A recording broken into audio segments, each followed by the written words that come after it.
কবুতর দিয়ে মিষ্টি কুমড়া রান্না করাটা আমাদের গ্রাম বাংলার বেশ পুরনো এবং পুষ্টিকর একটি রেসিপি। বিশেষ করে যারা একটু ভিন্ন স্বাদের ঝোল বা কারি পছন্দ করেন তাদের কাছে এটি অনেক জনপ্রিয় খাবার।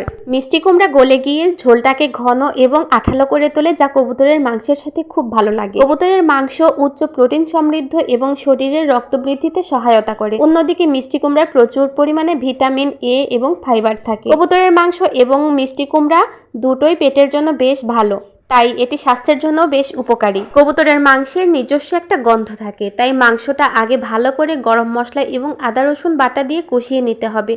মাংস প্রায় 70 থেকে 80% সেদ্ধ হলে তারপর মিষ্টি কুমড়া যোগ করা উচিত। খুব বেশি কড়া মশলা না দিয়ে জিরা বাটা এবং ধনে গুঁড়ো ব্যবহার করলে কবুতরের আসল স্বাদ বজায় থাকে। নামানোর আগে সামান্য ভাজা জিরা গুঁড়া ছিটিয়ে দিলে ফ্লেভার বহুগুণ বেড়ে যায়। যেহেতু মিষ্টি কুমড়া নিজেই মিষ্টি, তাই ঝালের পরিমাণ সামান্য বাড়িয়ে দিলে স্বাদের একটা ভারসাম্য হয়। সন্ধ্যায় ইফতারের জন্য এখানে মোগলাই পরোটা করেছিলাম, সেটাই কেটে নিচ্ছিলাম ইফতারের ঠিক আগ মুহূর্তে, যাতে এটা অনেক মোচমোচে থাকে এবং গরম থাকে। এ কারণে ইফতারের সময় এটাকে কেটে তারপরে পরিবেশন করছিলাম। আর এটা ছোট বাচ্চাদের, বিশেষ করে আমার ছেলের অনেক বেশি পছন্দ। ভেতরে কিন্তু অনেক সুন্দর হয়েছে, ডিম আর কাঁচামরিচে ভেতরটা ঠাসা। এখানে ছিল মটরশুঁটি, এটাও মা বাড়ি থেকে পাঠিয়েছে। আর এই মটরশুঁটিগুলো ফ্রিজে ডিপ করে রাখবো, এ কারণে ভালো করে ধুয়ে এটাকে সিদ্ধ করে নিচ্ছি।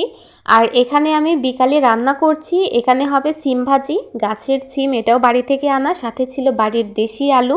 আর এই ছোট আলু দিয়ে সিম ভাজি করলে কিন্তু খেতে অনেক বেশি স্বাদ লাগে। গরম ভাতের সাথে এই সাধারণ খাবারটি যেন অসাধারণ স্বাদ আনে, সেটা ভোজন রসিক মাত্রই জানে।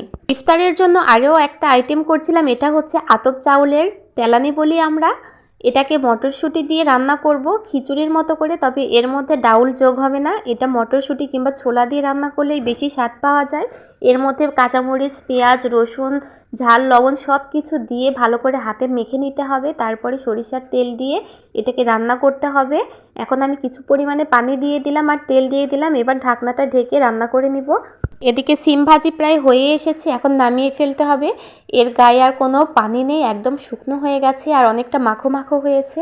এখানে ইফতারির জন্য আঙ্গুর নিয়ে এসেছে, এটাকে ধুয়ে নেওয়ার জন্য বের করেছি। সারাদিন রোজা রাখার পর কিছু না কিছু ফল খেতেই হয়, তাহলে সুস্থ থাকে দেহটা। পুঁইশাকের ফলের ভেতরে একটা দানা দানা ভাব থাকে, যা জীবনের সময় মুখে অন্যরকম এক অনুভূতি দেয়। এর সাথে ছোট আলুর মাখো মাখো ভাবটা চমৎকার লাগে।